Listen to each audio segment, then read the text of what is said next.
Academy. जैसे कि आप सबको पता है, इस साल यूपीएससी सीएससी 2022 का रिजल्ट आ चुका है। रैंकर्स हमारे सामने हैं और हर एक रैंकर की एक अलग स्टोरी और एक अलग स्ट्रगल होती है। आज जो हमारे साथ टॉपर है, उन्होंने 2 बार प्रीलिम्स दिया, नहीं हो पाया, और इस साल यूपीएससी सीएससी में 116 रैंक हासिल करी। Yes, we have with us Aashna Chaudhary. Hi Aashna ji, welcome to Unacademy. Thank you so much. 2 बार आपका प्रीलिम्स नहीं हो पाया एंड देन रैंक 116। तो कैसा एकदम से, क्या आपने इतनी स्ट्रैटेजाइज किया था कि एकदम से ही कि 116 रैंक आ गई? इस स्ट्रैटेजी में 3 साल लग गए। अच्छा। तो हाँ, मैंने अपनी फर्स्ट अटेम्प्ट में ही बहुत अच्छे से प्रिपेयर कर लिया था। मुझे पता था कि प्रीलिम्स एक रोड ब्लॉक होगा मेरे लिए, तो मुझे प्रीलिम्स को क्लियर करने में थोड़ा टाइम लग सकता है एक्स्ट्रा।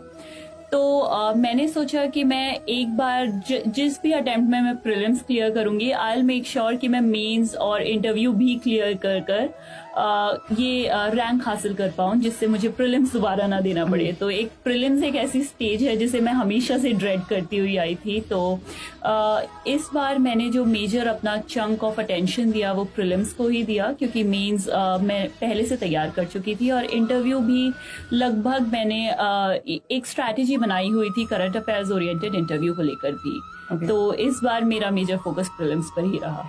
तो जैसे कि आपने 2 बार प्रीलिम्स दिया था, और फिर ऐसा नहीं हुआ कि यार 2 बार दिया, अभी तक क्लियर नहीं हो पाया, तो चलो छोड़ो, या नहीं हो पाएगा, या this is not meant for me, ऐसे थॉट्स आ जाते हैं ऑफ कोर्स जब 2 बार नहीं हो पाता। So, ऐसा कुछ आया था आपके दिमाग में? बिल्कुल। ये जब मैं फर्स्ट प्रीलिम्स क्लियर नहीं कर पाई थी, तब मुझे लगा था कि शायद मैंने ये डिसीजन बहुत जल्दी में ले लिया है कि मुझे सिविल सर्विसेज करना चाहिए। बट वो एक मोमेंट्री थॉट था, वो टेम्पररी था। उसके बाद मैंने अपनी स्ट्रैटेजी को वापस से रिविजिट किया। मैंने देखा कि मैं कहाँ पर लैक कर रही हूँ, मुझे क्या क्या इम्प्रूवमेंट्स करनी है, और फिर मैंने एक और ईयर अपनी डेडिकेटेड प्रिपरेशन शुरू कर दी। और जब मैंने ये सब कुछ किया, उसके बाद जब मैं सेकंड अटेम्प्ट में प्रीलिम्स नहीं कर पाई, तो मैं बहुत क्लोज आकर रह गई थी। तो शायद 2.5 मार्क्स के मार्जिन से मैं प्रीलिम्स क्लियर नहीं कर पाई। उसे मैंने एज अ फेलियर नहीं देखा, उसे मैंने एज एन इम्प्रूवमेंट देखा compare to my previous attempt. तो मुझे लगता है कि शायद ये एक पॉजिटिव थिंकिंग थी जो मुझे यहाँ तक लेकर आई है आज। Okay. तो जब आपने रिजल्ट देखा, फिर थर्ड अटेम्प्ट हुआ, चलो प्रीलिम्स हुआ, आपका क्लियर हो गया, फिर मेंस, फिर इंटरव्यू, फिर फाइनल रिजल्ट जिस दिन आ रहा था, तो आपको ये नहीं हो रहा था कि यार हो पाएगा, 2 बार प्रीलिम्स नहीं हुआ? उस टाइम जब रिजल्ट वाला रिएक्शन कैसा था, और क्या कर रहे थे आप उस टाइम एग्जैक्ट टाइम? उस टाइम मेरी मास्टर्स का लास्ट एग्जाम था, तो मैं एग्जाम दे रही थी जब प्रीलिम्स का रिजल्ट, जब इसका यूपीएससी का रिजल्ट आया, तो तब मैं अपना मेंस का ही अपना मास्टर्स का एग्जाम दे रही थी। और वापस आ रही थी वहां से, मेरी एक फ्रेंड का कॉल आया। शी कॉन्ग्रेचुलेटेड मी कि okay, you have cleared it with rank 116। मुझे बिल्कुल यकीन नहीं आया, मुझे लगा कि नहीं, ये तो हो ही नहीं सकता है। तो मैंने सोचा मैं दोबारा चेक करती हूँ, और जब मैंने खुद चेक किया तो तब बहुत रिलीफ फील हुआ। तो जैसे कि आपने एग्जाम दे दिया था, when you were waiting for the result, तो एक बैक ऑफ द माइंड होता है ना कि यार मैं इस वाले नंबर पे आऊंगी, या मेरी ये रैंक आ सकती है। तो आपने कुछ ऐसे एक्सपेक्टेड रैंक थी आपके back of the mind? Back of the mind मुझे इस बार काफी कॉन्फिडेंस फील हो रहा था। मुझे लग रहा था कि हाँ, मैं लिस्ट में तो जरूर रहूंगी। बट रैंक काफी अच्छी आई है। मैंने एक ब्रॉडली एक्सपेक्ट किया था मैंने कि अंडर 300 शायद मैं रह सकती हूँ, क्योंकि मेरा मीन्स काफी अच्छा हुआ था। तो 116 आई, उसको मैंने बिल्कुल एक्सपेक्ट नहीं किया था। हाँ जी। तो आपका ऑप्शनल क्या था, और उसकी कैसे आपने प्रिपरेशन की थी? मेरा ऑप्शनल एंथ्रोपोलॉजी था, और उसके लिए मैंने प्रिपरेशन स्क्रैच से की थी, क्योंकि जब मैंने anthropology as a subject decide किया लेने के लिए, तब तक मुझे मतलब भी नहीं पता था एंथ्रोपोलॉजी का मतलब क्या होता है। तो ये ऑल टुगेदर एक बहुत ही नया सब्जेक्ट था मेरे लिए। और इसकी प्रिपरेशन मैंने इंटरेस्टिंगली मैंने कोई कोचिंग नहीं ली, तो मैंने सेल्फ स्टडी की इसके लिए। मैंने अपने अलग अलग सोर्सेज को ढूंढा, अलग अलग पहले मैंने आइडेंटिफाई किया कि एंथ्रोपोलॉजी की ब्रांचेस क्या होती हैं, सिलेबस की डिमांड क्या है, और कौन सी बुक्स शायद मुझे चाहिएंगी। और मैंने डिसाइड किया रफली 15-20 डेज जिनमें मैं थोड़ा सा बुक्स को स्किम थ्रू करूंगी, डिसाइड करूंगी कि मैं ये खुद कर सकती हूँ या नहीं और मुझे कोचिंग चाहिए या नहीं। और स्किम थ्रू करने के बाद मुझे थोड़ा लगा कि नहीं, मुझे कोचिंग नहीं चाहिए। सो फैमिली बैकग्राउंड के बारे में प्लीज बताइए कि क्या है। फैमिली बैकग्राउंड मेरा, मैं एक स्मॉल टाउन से आती हूँ। ये 60 किलोमीटर्स दूर है आपका रफली दिल्ली से, तो इट्स कॉल्ड पिलखुआ। तो मैं वहाँ से आती हूँ और मेरे पेरेंट्स काफ़ी एजुकेटेड हैं, तो शायद उन्हीं की राह पर मैं भी चली हूँ। मेरे फादर PhD हैं, he is a professor in a government university. मेरी मॉम मास्टर्स हैं और B.Ed भी उन्होंने अपना कंप्लीट किया है। However she chose not to work. तो ये मेरा एक फैमिली बैकग्राउंड है। तो एजुकेशन को हमेशा काफ़ी प्राइम इम्पोर्टेंस मिली है फैमिली में।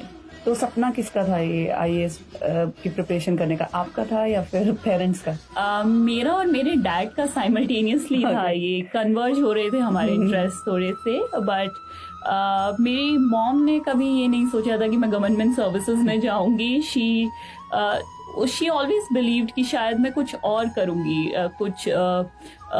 और करूंगी, क्योंकि मेरा जो मैं बचपन से काफी इम्पल्सिव रही हूँ। तो उन्हें मेरा ये नेचर पता था और उन्हें पता था कि शायद सिविल सर्विसेज में इतनी इम्पल्सिवनेस नहीं चलती है। But well, I proved her wrong. I was consistent throughout, so yeah. तो आपका इंस्टाग्राम अकाउंट में मैंने देखा है एंड उसमें तो सीरियसली पूरा मॉडलिंग वाला आ रहा है। तो आपने वो नहीं सोचा कि मॉडलिंग भी करनी चाहिए मुझे? And you look so fit and fine and beautiful. तो आपने कभी सोचा नहीं कि यार लेट्स ट्राई फॉर मॉडलिंग? ये मेरा ग्रेजुएशन के बाद एक थॉट था कि ऑफर्स तो आए होंगे जरूर। कॉलेज टाइम में थोड़े बहुत आए थे, तो बट आई डोंट नो, मुझे कैमरा फेस करने से शायद थोड़ा डर लगता था। तो हाँ, तो एक्टिंग में तो मुझे पता था कि एक्टिंग में मेरा कोई चांस ही नहीं है, क्योंकि अब मैंने ना कोई कोर्स लिया था और ना ही शायद मैं एक्टिंग में इतनी अच्छी भी थी। Modelling could have been there, but I thought take the academic way. जरा अच्छा। पर ये बताइए, वैसे आपने कभी जॉब वगैरह कहीं की है या फिर यही प्रिपरेशन में ही आपने ध्यान दिया? मैं 2019 में मेरी ग्रेजुएशन कंप्लीट हुई। 2019 से 2020 का टाइम मुझे पता था कि मैं एक गैप ईयर लेने वाली हूँ बिफोर स्टार्टिंग माय मास्टर्स। तो उस गैप ईयर में मैं थोड़ा सा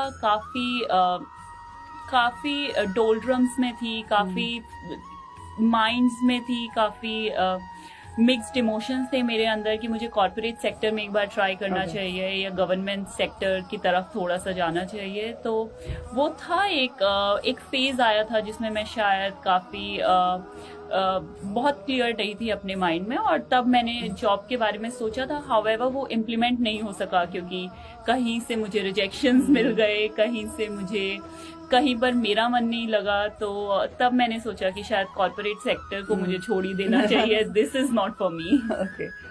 और जैसे आप इंस्टाग्राम पे भी मैंने देखा कि आप ड्यूरिंग योर प्रिपरेशन आप एक्टिव थे, तो वो आप माइंड डाइवर्ट करने के लिए थे या आप दूसरे एस्पिरेंट को क्या सजेस्ट करेंगे कि वो एक्टिव रहे या नहीं रहे? मैं सजेस्ट करूंगी कि वो टोटली आपका डिसीजन होना चाहिए। और मैं थ्रू आउट एक्टिव नहीं थी, दो अब लगता है, अब अगर आप देखते हैं तो आपको लगता है कि मैं एक्टिव थी, बट मैं अपने ब्रेक्स लेती थी आफ्टर एवरी 4-5 मंथ्स। मैं थोड़ा सा ब्रेक लेती थी जिसमें मैं ट्रैवलिंग करती थी, और जब मैं ट्रैवल मोड में होती थी तब मैं इंस्टाग्राम भी इंस्टॉल कर लेती थी। तो इंस्टॉलिंग इंस्टाग्राम एंड अनइंस्टॉलिंग इट, वो कॉन्स्टेंट प्रैक्टिस थी जो मेरी थ्रू आउट चलती रही। तो ट्रैवलिंग का आपका शौक है? हाँ जी। अच्छा, कहाँ आपने ट्रैवल किया है? मैंने 2019 से मैं बताऊंगी, जब से मैंने यूपीएससी प्रिपरेशन शुरू की है। तो प्रिपरेशन शुरू करने से पहले मैंने एक सोलो ट्रिप यूरोप में की थी। 5-6 कंट्रीज अराउंड मैंने ईस्टर्न यूरोप में कवर किया था। उसके बाद मैं फिर अंडमान एंड निकोबार आइलैंड्स गई, फिर उसके बाद मैं गोवा भी गई। तो बीचेस मुझे बहुत पसंद है। हाँ जी, I am a beach person. But mountains में भी मैं जाती चली गई। तो उत्तराखंड भी मैं इस दौरान गई, मैं शायद हिमाचल भी गई, और अभी रिसेंट में दुबई गई थी।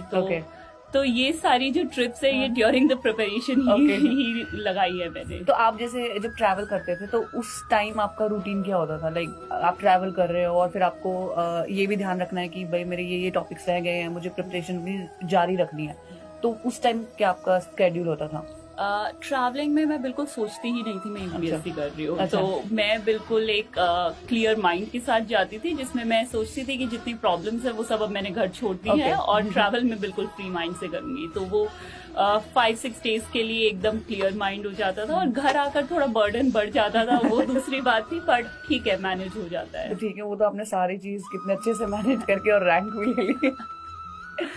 ठीक है आशना जी, जैसे बाकी के जो एस्पिरेंट्स हैं उनको स्टेज वाइज कुछ आप एडवाइस देना चाहेंगे, जैसे प्रीलिम्स में क्या ध्यान रखें या मेंस में एंड देन इंटरव्यू, तो वो प्लीज बताइए। मैं एक एडवाइस देना चाहूंगी कि ये तीनों जो स्टेजेस हैं वो इंटीग्रेटेड हैं और इसलिए आपकी प्रिपरेशन भी इनमें इंटीग्रेटेड होनी चाहिए। आप प्रिपरेशन साइलोज में नहीं कर सकते हैं।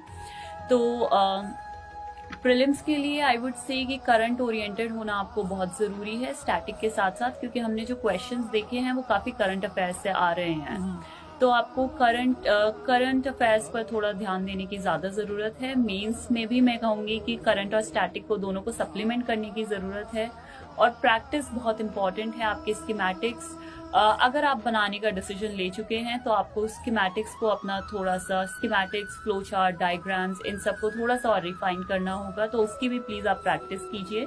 और इंटरव्यू अगेन उसमें आपको बहुत डीप नॉलेज चाहिए होती है, तो आपको थोड़ा सा अपने आर्ग्यूमेंट्स को रिफाइन करने की ज़रूरत होती है इंटरव्यू प्रोसेस में। हाउएवर ये तीनों में जो नॉलेज एक्विजिशन वाला पार्ट है वो कॉमन रहेगा।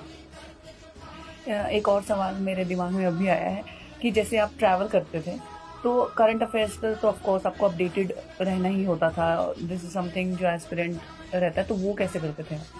मैं न्यूज़पेपर्स रखवा लेती थी घर पर। तो मेरा आने के बाद जो फर्स्ट स्टेप होता था कि मैं 1 डे का ब्रेक लेती थी और उसमें जो 5-6 दिन के न्यूज़पेपर्स जो मैंने रखवाए हुए होते थे उनको जल्दी से स्किम थ्रू करती थी। कुछ बहुत इंपॉर्टेंट और बहुत रेडिकली डिफरेंट चीज़ आई होती थी तो वो मैं वहाँ से पिक ऑन कर लेती थी।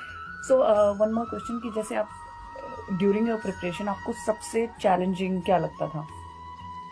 मुझे ड्यूरिंग द प्रिपरेशन सबसे ज़्यादा चैलेंजिंग अपना स्ट्रेस मैनेजमेंट लगता था, क्योंकि बाकी चीज़ें ठीक है आप पढ़ सकते हैं, लेकिन अगर आपका माइंड ही बहुत हेल्दी फील नहीं कर रहा है तो it becomes very difficult to continue with your preparation.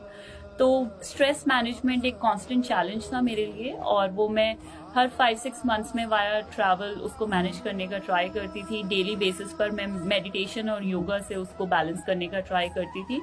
तो मेरी एक अप्रोच रही है थ्रू आउट कि ठीक है अगर मैं आज के अपने टारगेट को पूरा नहीं कर पाई हूँ, but I would not compromise on my physical fitness, my mental health, that I would never compromise on. So जैसे बाकी के जो एस्पिरेंट्स हैं उनको भी ये जो जैसे आपने बोला स्ट्रेस, डिप्रेशन, एंग्जाइटी, ये बहुत ही कॉमन चीज़ है, तो बाकी के एस्पिरेंट्स को आप क्या एडवाइस देंगे कि इनसे दूर रहें या कैसे डी स्ट्रेस हो या एंग्जाइटी हो तो उससे कैसे ओवरकम हो?